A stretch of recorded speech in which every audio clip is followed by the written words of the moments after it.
So for today's video, ako itudlo ninyo ang tulo ka B in Cebuano words nga dili gusto ni Meta. Para ni sa mga content creator nga wala pa na monetize, so likayin ninyo nga mag-content mo og mga video nga sama niini. So unsa man ni ang tulo ka B's na ayaw ni Meta? Sa gustong mahibaw, watch this video until mahuman. So, ang number 1, so B number 1, bastos. So, avoid or ayaw mo pag-content o mga video nga bastos or laway. Laway tan-awon. So, avoid making sexual content. So, example kanang naked or maghubo front of camera. So likayi jud ang paghimo og content nga laway or basto. Likayi jud ang paghimo og mga content nga dili maayo, laway or bastos nga dili maayo tan-awon sa mga mata sa mga bata.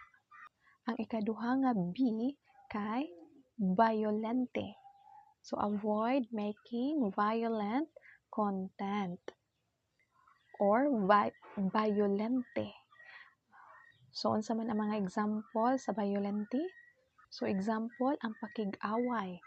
Kanang pisikalay nga away na dinunggabay, patay, pinatiray, linabayay, o pinusilay hangtod nga naay mamatay. O mga video nga naay magkadugo, yung nga na dunay patay, gubot. So, dili nato na siya i-promote.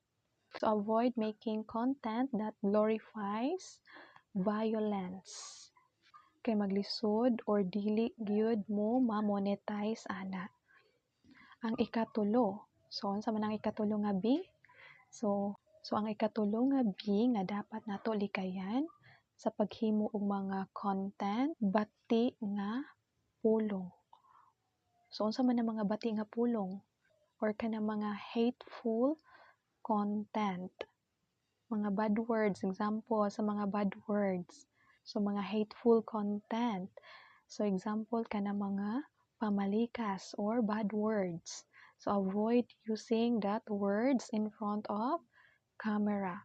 So, avoid using bad words in your video or content. So, maulang sa to ang akong ika-share ninyo. The 3 B's. So, unsa gani ito? First is bastos, violente, o bati nga pulong. So atoan ang hinumduman para dili ta magka-violation. Ron pod nga dali ra pod mo ma-monetize. So or i-avoid lang gid nato ang mga dili maayo.